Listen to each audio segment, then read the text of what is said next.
यहाँ भारत में, हमारे यहाँ इतने ग्रंथ हैं और उन ग्रंथों में अलग अलग विभिन्न विभिन्न लोगों के माध्यम से, विभिन्न विभिन्न लेखक और कवियों के माध्यम से विभिन्न विभिन्न कथाएं, अनेक प्रकार के ज्ञान, अनेक प्रकार की शिक्षा, अनेक प्रकार की रीतियां, अनेक प्रकार की सभ्यताएं, संस्कृतियों के वर्णन हमारे यहाँ भारत में मिलते हैं।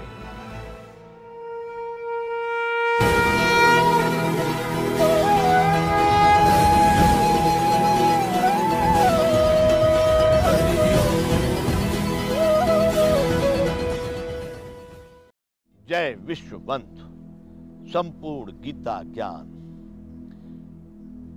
तो संजय कह रहे हैं कि राजन, भगवान श्री कृष्ण और अर्जुन के इस रहस्ययुक्त, कल्याणकारक और अद्भुत संवाद को पुनः पुनः स्मरण करके मैं बार बार हर्षित हो रहा हूं, क्योंकि ये बड़ा रोमांचक, बड़ा रहस्ययुक्त, बड़ा गोपनीय ज्ञान है। आगे कहते हैं, तच्च संस्मृत्य संस्मृत्य रूपमत्यद्भुतम हरे विस्मयो में महान राजन हृष्यामि च पुनः पुनः। हे महाराज, श्री हरि के उस अत्यंत विलक्षण रूप को भी पुनः पुनः स्मरण करके मेरे चित्त में महान आश्चर्य होता है और मैं बार बार हर्षित हो रहा हूं। जो विश्वरूप दर्शन, यानी जो विराट स्वरूप वहां अर्जुन ने देखा था, संजय वो सब देख रहे हैं। संजय के पास वो दिव्य दृष्टि थी।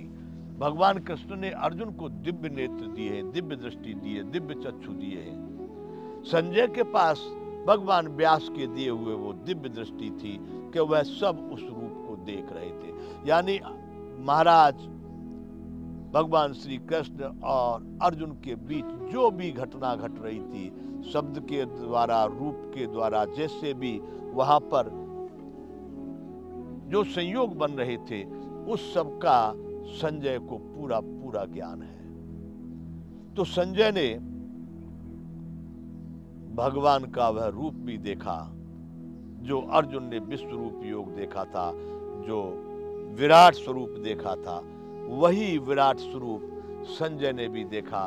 तो उसका संजय यहाँ महाराज धृतराष्ट्र को वर्णन कर रहे हैं। हे राजन, श्री हरि के उस अत्यंत विलक्षण रूप को भी पुनः पुनः स्मरण करके मेरे चित्र में महान आश्चर्य होता है और मैं बार बार हर्षित हो रहा हूं। उस विलक्षण रूप को, वो कैसा विचित्र रूप था। सब ओर को, सभी दिशाओं में जिसके मुंह है, सभी दिशाओं में जिसके हाथ पैर हैं, सभी दिशाओं में जिसके कान हैं, सभी दिशाओं में जिसकी आंखें हैं, कितने मर रहे हैं, कितने जी रहे हैं, दाढ़ों के नीचे कितने राक्षस पीसे जा रहे हैं, कितने प्रवेश कर रहे हैं, कितने, यानी संपूर्ण पृथ्वी, आकाश, पाताल, नदी, पहाड़, जो भी कुछ है, सब कुछ उस श्री हरि के विराट स्वरूप में अर्जुन ने जो देखा था, वह सब संजय को भी दिखाई दिया है। इसलिए यहाँ संजय धृतराष्ट्र से कह रहे हैं कि महाराज, मैं उस श्री हरि के विलक्षण रूप को भी पुनः पुनः स्मरण करके मेरे चित्त में महान आश्चर्य होता है और मैं बार बार हर्षित होता हूं। बंधुओं,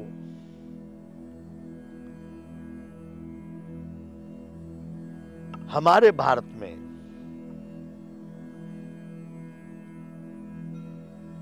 अनेकों ग्रंथ हैं, अनेकों, एक नहीं।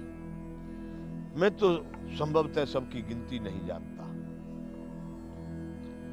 इतना मैंने भी रट लिया है कि 4 वेद, 6 शास्त्र, 18 पुराण, बाकी जितने भी ये ग्रंथ हैं जो मैं जानता हूं, जितना मैं जानता हूं उससे भी पृथक, उससे भी भिन्न, उससे भी अलग और भी बहुत सारे ग्रंथ साहित्य हैं जो विश्व के सभी संप्रदायों में, सभी देशों में या सभी धर्मों में या सभी मजहबों में, सभी पंथों में ऐसा नहीं है।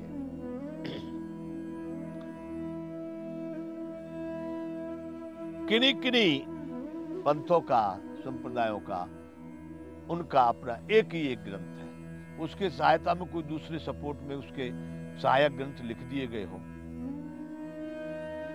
लेकिन किन्हीं किन्हीं का एक ही ग्रंथ है और उस एक ग्रंथ को ही वो हर तरह से अपना पढ़ते हैं, समझते हैं, उसका अनुकरण करते हैं और अपने जीवन में उसका सिद्धांतों का आचरण करते हैं। यहां भारत में, हमारे यहां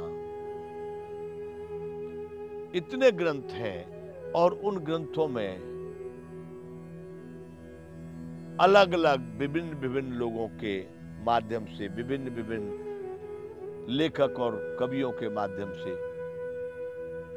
विभिन्न विभिन्न कथाएं, अनेक प्रकार के ज्ञान, अनेक प्रकार की शिक्षा, अनेक प्रकार की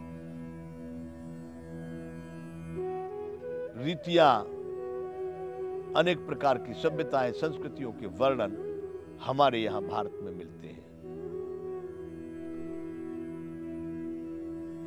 परंतु बंधुओं, यहां भी सभी भारतीय ग्रंथों का मत एक ही है। अंत में सबने उस परम ब्रह्म परमात्मा को, जिसको श्री कृष्ण भगवान अर्जुन को बता रहे हैं कि मन मना भव मद भक्तो मद्याजी माम नमस्कुरु मामे वैश्यस सत्यम ते प्रतिजाने प्रियोष में मन मना भव मद भक्तो मद्याजी माम नमस्कुरु मामे वैश्यस युक्तैव महात्मानं मत परायण है। सब कह के सर्वधर्मान परित्यज मामेकम शरणं व्रज अहम त्वा सर्व पापेभ्यो मोक्षयिष्यामि मा शुचः। ये भगवान ने कहा तू मेरी शरण में आ जा, मेरी शरण में प्रत्यक्ष भगवान स्वयं बोल रहे हैं। बंधुओं, विश्व के चाहे एक ही ग्रंथ क्यों न हो, लेकिन किसी ने भी इतना सरलता से, इतनी सहजता से, इतना विस्तृत रूप से उस परमात्मा को कोई समझाने में सक्षम नहीं है। उस परमात्मा को दिखाने में, ज्ञान चक्षुओं से, अनुभूति से, अनुभव से, इस तरह से बताने में कोई भी ग्रंथ इतना सक्षम नहीं है। अब कोई यूं कहे कैसे? बंधुओं, किसी किसी को मैंने और भी ग्रंथ को पढ़ा है। जैसे मैं आपको जानकारी के लिए बताऊं कि मैंने कुरान शरीफ को भी पढ़ा है, और ऐसे साधारण नहीं, बड़े अच्छे ढंग से पढ़ा है।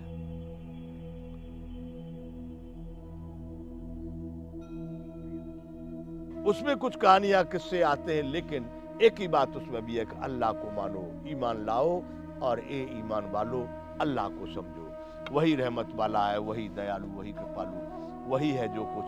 मतलब अंत में सारी कहानी वहां भी एक उस परमात्मा के लिए ही कही गई है, जिसको वो अल्लाह रूप से कह रहे हैं। लेकिन उन्होंने उसका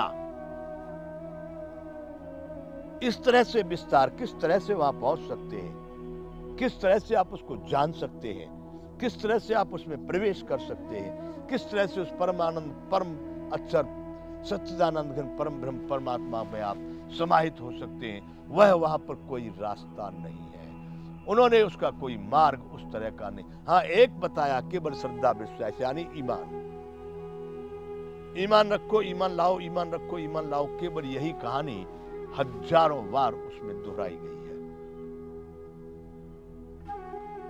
लेकिन जिस प्रकार से विस्तृत रूप से मन, चित्त, बुद्धि, अहंकार, अंतःकरण क्या है, बाह्यकरण क्या है, इंद्रिया क्या है, विषय क्या है, भोग क्या है, विलासता क्या है, तेरा शरीर क्या है, तेरा रूप क्या है, संसार क्या है, पदार्थ क्या है, इस तरह से संपूर्ण को खंड खंड करके विभिन्न विभिन्न प्रकार से पृथक पृथक भावों को दर्शित करने वाला मैंने विश्व में कोई ग्रंथ इन भारतीय ग्रंथों के सदृश नहीं देखा।